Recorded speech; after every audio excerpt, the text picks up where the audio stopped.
شروع اللہ کا نام لے کر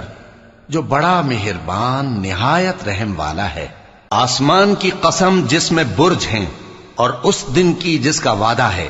اور حاضر ہونے والے کی اور اس کی جس کے پاس حاضر ہوتے ہیں، کہ خندقوں والے ہلاک کر دیے گئے، یعنی آگ کی خندقیں جس میں ایندھن جھونک رکھا تھا، جبکہ وہ ان کے کناروں پر بیٹھے ہوئے تھے، اور جو ظلم وہ اہل ایمان پر کر رہے تھے ان کا نظارہ کر رہے تھے، اور ان کو مومنوں کی یہی بات بری لگتی تھی کہ وہ اللہ پر ایمان لائے تھے جو غالب ہے، سب خوبیوں والا ہے، جس کی آسمانوں اور زمین میں بادشاہی ہے، اور اللہ ہر چیز سے واقف ہے۔ جن لوگوں نے مومن مردوں اور مومن عورتوں کو تکلیفیں دیں اور توبہ نہ کی، ان کو دوزخ کا اور عذاب بھی ہوگا اور جلنے کا عذاب بھی، اور جو لوگ ایمان لائے اور نیک کام کرتے رہے ان کے لیے باغات ہیں جن کے نیچے نہریں بہ رہی ہیں، یہی بڑی کامیابی ہے۔ بے شک تمہارے پروردگار کی پکڑ بہت سخت ہے،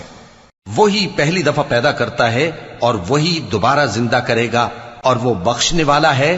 بہت محبت کرنے والا ہے، عرش کا مالک، بڑی شان والا،